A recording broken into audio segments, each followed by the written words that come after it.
demonstrate one of the techniques first, and then we're going to go and do an exercise from Pinon Godon, a portion of Pinon Godon that this retention is based on. Almost all of the gun grabs, the most common gun grabs, somebody grabs thumb up. All of the things that we're going to do via a thumb up release, when someone grabs thumb up, that's natural how people reach out and handshake, are all this motion in Pinon Godon, but we need to do some reps without it. Can I borrow Matthew there? So I'm just going to show where this is going, but then we're going to do the drill. So he's going to reach and grab my gun, and I'm going to have my Kusanku hand position, and I'm going to secure my gun in the holster. I'm going to push it down, and then the palm side, the inside, I'm going to do drop down, do a J hook, and his hand is now off the gun. I can make the decision at that time to either take him down or disengage and get my gun out of its holster. So that's just the kind of demo of where we're going to go here in about 10-15 minutes. But first, we're going to do some reps of this. Straight hand grab. We've all seen 100 techniques for this. Because of the nature of the way the gun is against your body, whether it's on the side or more in the front when you're carrying it, only what we call the J hook technique from Pinon is the only one that works. If I go this way, it's not going to translate to the holster. If I do this, it's not going to translate to the holster. All right? So he grabs, and first we're just going to do a mirror grab. Right hand's grabbing my left. Everybody, when you're practicing it, if you're a right-handed person, do it this way, okay? So I'll only do the one side. I'm showing it this way so you guys can see it, and because obviously I hold left-handed. I'm not doing this. If I do this motion, he immediately cinches. What I'm doing is I'm touching my thumb side to the pinky side. If I try to pull straight up, he butches. We call it a J hook because I need to make a little letter J. I touch, and then I go just a little bit outside. What happens when I touch is his muscles align to fight the straight pull. When I touch and just barely go 1/8 of an inch, 1/16 of an inch to the outside, it starts a flexion in his wrist and makes this wrist lock work. Does that make sense to anybody? We're obviously on day 4. Does that make sense to anybody? First day with my non-rabbit teeth. So we're touching. You notice in the technique, I am stepping in to get into this position. We're not going to worry about that hand right now. There's other things that can happen, right, as we're doing this. There's things that'll happen once we get with the actual gun grab. We're going to be a little bit closer in, so we'll have other tools that we can use. But right now we're learning the fundamental keystone technique around 90% of Taika's technique. Touch, tiny motion to the outside, and then I pull it right to the center of my chest. Ideally, I want his hand, we're doing Nikyo with our chest, with our sternum, right? We're doing Nikyo with our sternum by pulling that right into here. If I keep my elbow low, his fingers keep pointing sideways. If I don't, he'll start sliding out of it, and then the app for that is pushing him away because I'm behind him, right? I'm behind him. So if I totally screw this up and don't get his fingers, they're off the gun now, I just push and I can pull my gun out. Make sense? So all I want you to do for the next few minutes, if you're right-handed, hold your right hand out, they grab, touch, tiny motion to the outside, and immediately pull. All right? Put your hand here. Everybody know, if the arm is straight on a wrist lock, it's harder to do than if it's bent. All right? Everybody know that rule? I mean, it's not impossible to do it out here. If you're real skilled, you can do it. You see Troy do it from here all the time. But if you don't have a lot of experience, here it's easier. So he grabs, touch, outside, Let's tighten these tendons up, and he drops down. Make sense? All right, let's try that. So when we're doing this, timing of this, he's grabbing, I'm coming here, both hands are glued or attached to him, right? They're attached to him this entire time, everything is attached. This hand naturally comes out of the grip the second we go into our sternum. Make sense? We're here, it's in my sternum, that's when this hand comes free. And it's the gun hand that comes free. If you were in Matt's class, you know, you can use your gun to do stuff as well. I personally, philosophically, I want to keep my gun in the holster if it's still in the holster until I have a reason to use it. Does that make sense? And again, he comes, well, we're going to move to that next here. But when I am doing this motion, if this is failing or I don't pull this into my chest firmly and I'm starting to lose it, I can do that, right? And it's perfectly valid. I'm now behind him and have that time to get my gun out. If for some reason maybe my hands positions are changing, see where you can go into that as well. How many of you have ping on, goat on? Yep. Do you go, or do you go, there's power in that pullback. So that's what we're doing. All right, so now we're gonna go to that next step and you'll continue to get reps doing this. He comes in and we're just gonna do, again, mirrored attack. Right hand to left or left hand to right. I'm gonna put both hands, and I know what you're thinking. My face is here and that hand's there. I'm not gonna be here that long. If I need to check that hand, I'm fine. But as you're first learning this, don't suffer from alpha seminar syndrome and start punching your buddy as they're learning the technique. If you don't know what that means, put the acronym together. All right, so 2 hands. I want both hands pushing this down. The hand that ends up on the, I feel the inside of his hand.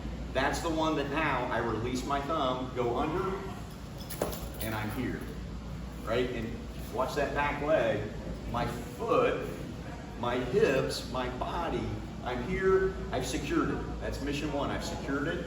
I go under, I do my J hook. See how my heels come off the ground? I'm pulling them in, and that's probably gonna bend them. I've got other stuff that can go on here, but right now focus on this.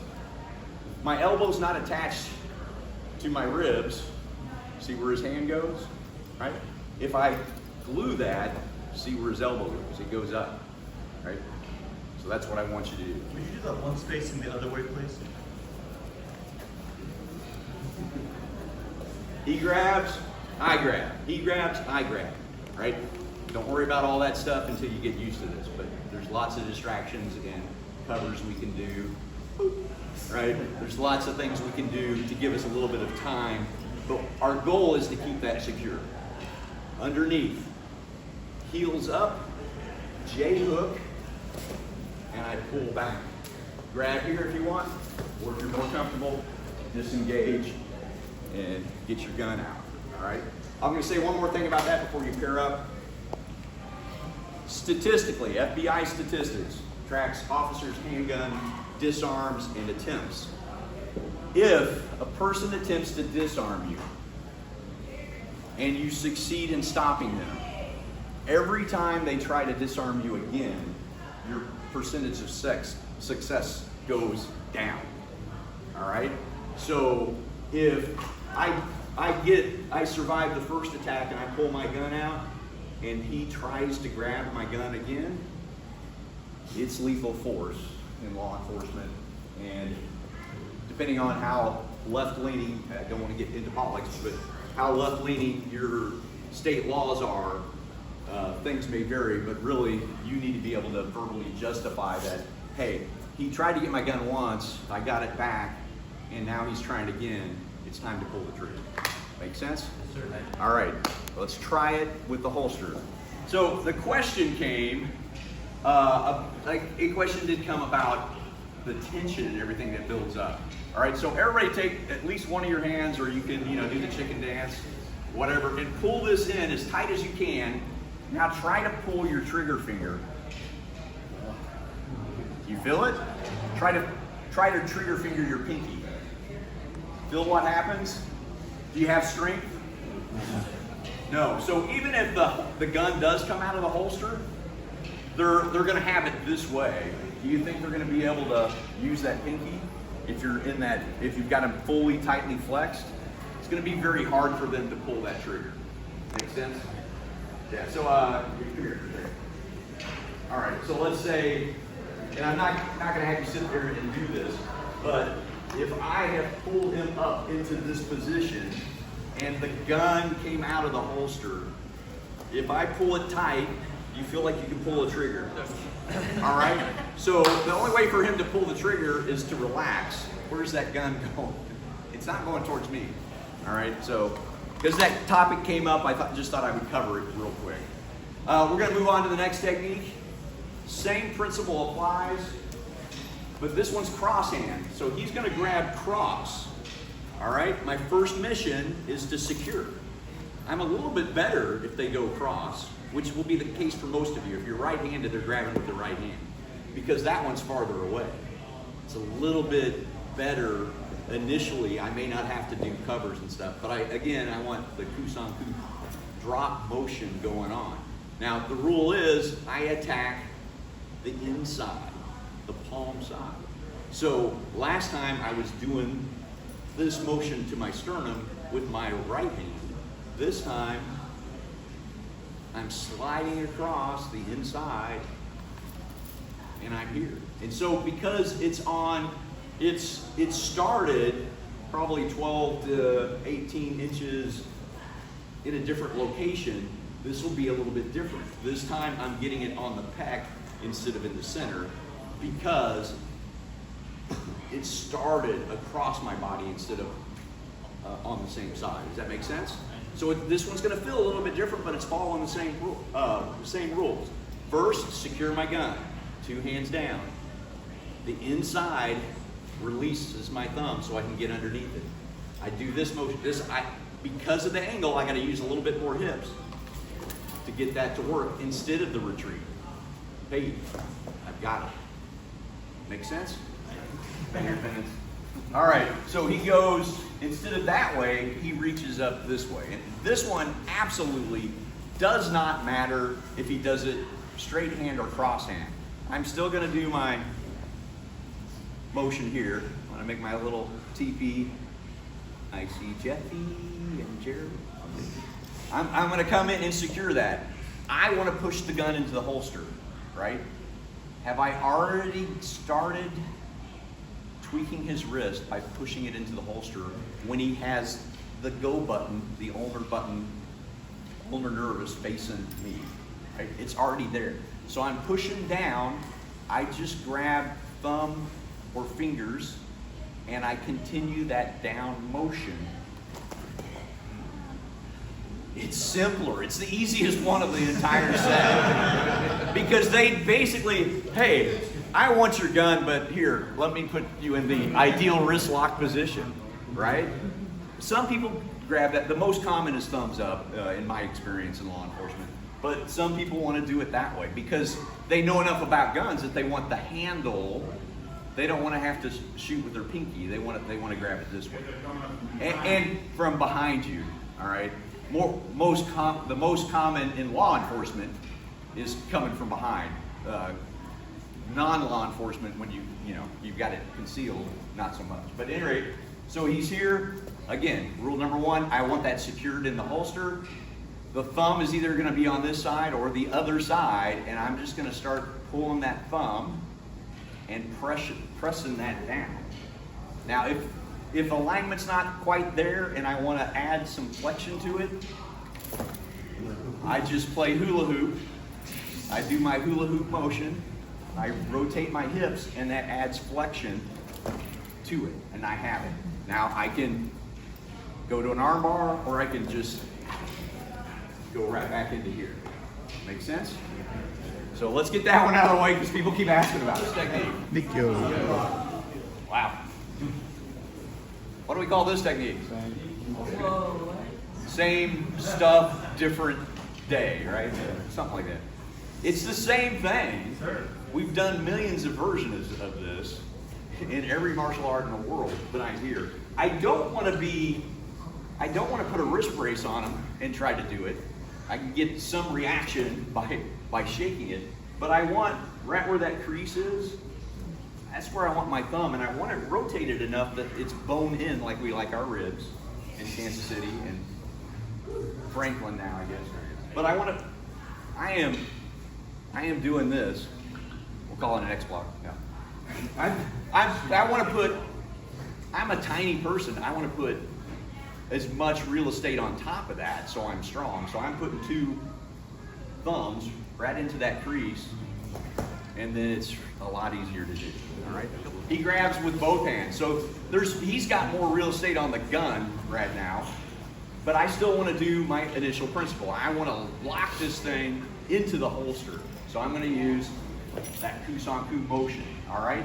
Now I can go either direction, but I need to make that decision. Usually it's a little bit easier to use the cross hand to do this technique. I could do it either way. But I'm gonna go, with my cross hand, I'm gonna go over and under.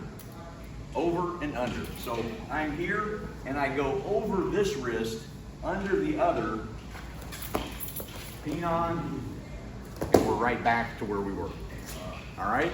Now, as you do this, it's key, just completely relax and let your hands come off. I am not going over and under, and the fulcrum is here, and I'm just pulling this because that one won't go away. The fulcrum is this magic spot in between. I go over and under. As my hand comes up, my elbow goes down. Make sense? Because I've got 2 hands I've got to activate. If just in this position, if I go here and just try to lift the arm, not much happens to his body. But if I imagine my teeter-totter fulcrum in the center, this comes up, this goes down, it comes off. Make sense? I want everybody to find the lines and put your toes on the line. All right? So, like Alex covered one little disarm, was it the second day, I guess? So, I want you to keep your toes on the line, and then I want you to put your hands out and rotate your body until it feels really tight. Everybody got roughly 90, 100 degrees. Is that where you're about at? Some of you are more flexible than others. Is that about right though? You're getting about 90 degrees. So take your left foot. I don't care if you're right-handed or left-handed. Take your left foot and move it just about 3 inches forward. All right, you're there? So 3 inches in front of the line, turn to your right. How many degrees of rotation did you gain? Quite a bit. Considerable. All right? So if I want to put kinetic energy that direction, would you agree toes straight on the line or one toe 3 inches in front? 3 inches in front? Anybody disagree with that? All right. So we're not going to get a lot of rest of this because we're almost out of time, but I just want to kind of instill a little bit of difference in a lot of law enforcement disarm deals. The close disarm where suddenly there's a gun here, or my gun came out of the holster like we were just talking, and maybe they still got it, and I need to get the thing back. All right, centimeters to safety. Centimeters to safety. Oyata's principle here. Spine. If a gun is pointed at my chest, how many centimeters? Right here, center sternum. How many centimeters from here to here? How many inches? Inches to safety doesn't sound as good as centimeters, so we'll switch to inches, okay? That's pretty long, right? So if you're doing a tactic, Oyata's principle, not saying everybody else in the world is wrong, but this was the Oyata's principle. His idea was, if I'm trying to get under the barrel, raise the barrel, or both, a combination of both, 18 inches is everything along that line lethal. Yeah, that's it. Everything along, maybe not maybe if they part your hair, you might survive. But basically here to here, that's pretty lethal. All right, where's your heart? Is it dead center? No. It's off-centered a little bit, but is it partially in the center? All right, so if I, left-handed opponent has their gun pointed at me, and I go this way, I go to the outside and push it across the body. What's my centimeters to safety? How long is that in lethal? It's longer. If I go this way, it's shorter. So Oyata's principle, before you leave the lethality zone, can you live with one lung? Yeah, I know people with one lung. Can you live with one with no heart? No. Yeah. So Oyata's principle was always right-handed person, left-handed person. I'm always going to go to my left because that puts my heart out of the range of the bad thing that comes out of that little hole, right? It puts that out really quick. How am I doing on time, sir? 10? Okay, good. So come here, hot shot. Okay, so if he is here, and I don't care if we'll just do right hand right now. If he is here, and I'm going to have him touch it, not because bad guys normally do that, but just so you can see. Lethal, when's it stop being lethal? Pretty quick. Lethal, when's it stop being lethal? About 3 times as long, probably. And milliseconds matter, not seconds matter, milliseconds matter. How long is it lethal? A long time. So no matter what, like Alex, he's pointing. If he puts a hand here, he can't see me, and he wants to see me. All right, most of you will never get this situation. Some of us have. The whole thing of bringing your hands up is good, but so when my hands come up in the situation, he tells me to put my hands up. My left foot drifts 3 or so inches. I just let it drift, and then I'm off to the side. All right? So what I'm doing is as the hands come up, I don't just sit here, I let that foot drift. I let the foot drift, and I'm not going for the gun. Out here is fast, a little bit slower, a little bit slower, a little bit slower, a lot slower. All right? So as these hands come up, and I let that foot drift, and I turn, I'm going high, low, low. Right? We've seen this stuff before in our lives. It's a double block, right? The low one's probably going to hit groin or whatever, and it's going to slow his reactions down. So he's like, hands up, foot up, hands up. I'm outside, I'm on top, I'm on bottom. I've circled 3 areas. This hand's down here. It now comes up, grabs the back. Bam! Put it in the other hand. He's got this hand up. What do I do? Same thing. Left hand drifts. High, low, grab the back of the gun. Bang! One's a flexion, one's an extension. Doesn't matter. I don't have to make a decision, do I want to go left, do I want to go right? I took that decision out of it. I want to always go the direction that gets my heart and my spine out as quick as possible. All right? So again, we're down to probably 7 minutes now because I talk too much. But what I want you to do is just, again, you're getting 7 minutes of practice. Both hands come up and let that foot drift. Turn, top, bottom, down. Hit yourself in the chest to get that motion right. Look at the T-Rex over there. And then my forearm is what does the disarming. And if that gun's going off, it's going to go off on his head. And then if I'm having problems or somebody else is engaged with that elbow low, I've got time to kind of take his balance before I can get here. Right? Because I'm using a forearm press diagonal across his body. Right? If he starts pushing up and trying to do stuff, then I may have to move him around before I actually do the strip. So that's that forearm pressed up against him, hand is high, elbow is low. That is the arm break from the Hanchi Shodan, or technically. We've had a couple of questions. From this position, I've got into position, and he pulls it back to his chest, right? Or pulls it back, you know, to here. When he does that, I just want to follow it and bounce. So what I mean is he pulls back. Now, see the opening? When I slammed into him, he had to shuffle back, and now I'm right back here. And then it's that motion. He thought he was going. He thought he was getting payback for all the stuff he's done. But I stopped. So as they pull back, you just want to jam it into them, and then they're going to create the gap. All right, and we're out of time. That's all I got. There's a ton of more techniques from Taika, but you know, 1 hour. Thanks for your time.